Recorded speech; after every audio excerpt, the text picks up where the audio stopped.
And joining us in the studio now is Riggs Eckelberry. He is the CEO of OriginOil. OOIL is their stock symbol. Always good to see you, Riggs. Thank you, Don. You know, we had the opportunity earlier this week to participate in a telephone call, conference call with some people, and we were talking about your frack water technology, and I know that's something you're really excited about. Tell us again about that technology that you really kind of happened upon. Well, Don, it's really driven by the industry. Some players in the industry getting very excited about our technology. We were just going along, okay, algae, we're pulling the algae out of the water, and then through the series of almost happenstance coincidences, we found ourselves pulling the petroleum out of the frack flowback water, and found that we could pull 98% of the organics out of the flow in one pass, real time. Very exciting. Well, one thing that I took from that conference call was we had a Texas oil man on the phone, and he was telling us that at every meeting they go to now in the oil business, they're talking about the problem of cleaning up frack water. So, I mean, your technology has really come along at the right time. Well, we have a boom. I was talking about this last week. We have a boom in America on energy. And it's taking, we're going to have energy independence by 2030, et cetera. But it's on a very fragile basis, which is it uses a lot of water, and B, there's environmental concerns. And so, the fracking industry has got to go into water reuse, and it's actually becoming a strategic priority because, meanwhile, Alaska, they're about to shut down the Trans-Alaska Pipeline.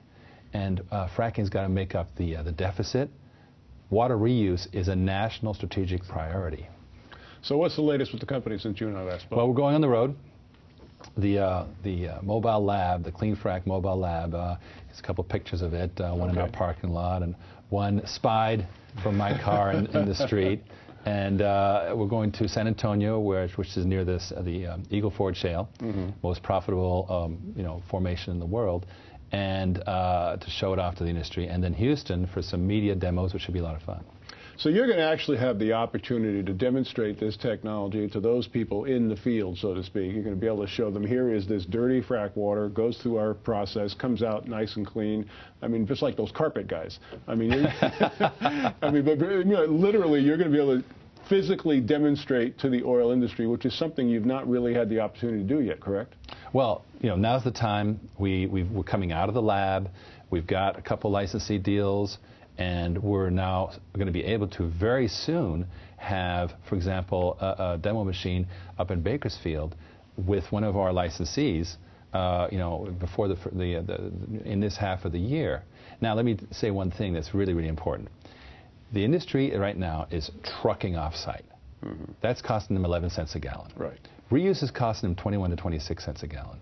Our process, combined with some other next-generation technologies, could take it down to 7 cents a gallon. Wow. Below trucking. At that point, who trucks anymore? No, exactly. Now, another thing you mentioned during the conference call that I found very interesting is you want to see your technology embedded, such as you use as an example Dolby. Yes. I mean, Dolby did not make a radio with Dolby in it. They had the technology that everybody who built the radio inserted the Dolby technology in. That's really what you're envisioning for this frack water technology, correct? Exactly. If Dolby had made a radio, there would have been a Dolby radio, but nobody else would have had Dolby. Right. They would have been competing with it. And so the idea here is to be ubiquitous. We want to get our technology out there as fast as possible and let others install as a first step to get 98% of the contaminants out before the rest of the cleanup. What I find most fascinating about this whole concept is you have a company that originally began as, biofuel feedstock, creating energy from something other than petroleum products, and now you're actually servicing the very industry that you're hoping to compete with. I mean, that's got to be pretty heady stuff as CEO of this company to see the growth and the direction that you're moving in. Yes, and of course, petroleum being old algae, it all ties together. But it is energy. Whether it's new energy or old energy, we have a key play in both of them. So now when you're heading to San Antonio and to Houston, and you're basically getting into oil country. I mean, have you outfitted yourself with some boots and a hat yet? I mean, are you going all Texas on us, or are you going to still remain a California guy? I'll have to keep that classified. We're going to have a photo stream, and I recommend that your viewers go to OriginOil.com and subscribe to our newsletter, because that's where you get the updates. In 2013, is it safe to assume that this is going to occupy a significant amount of the company's attention? Are you still working on everything else that we've talked about over the last couple of years? I mean, what are we looking forward to from the company, going forward the rest of the year? This is a very good point, because I had a problem with too much going on.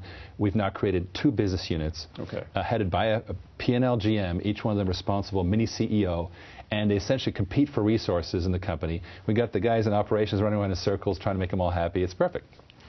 Riggs Eckelberry, he is the CEO of OriginOil. Their stock symbol's OOIL, and every time we talk to you, this story just develops further, gets more exciting. Can't wait for the next update. Thank you, Don. Take care.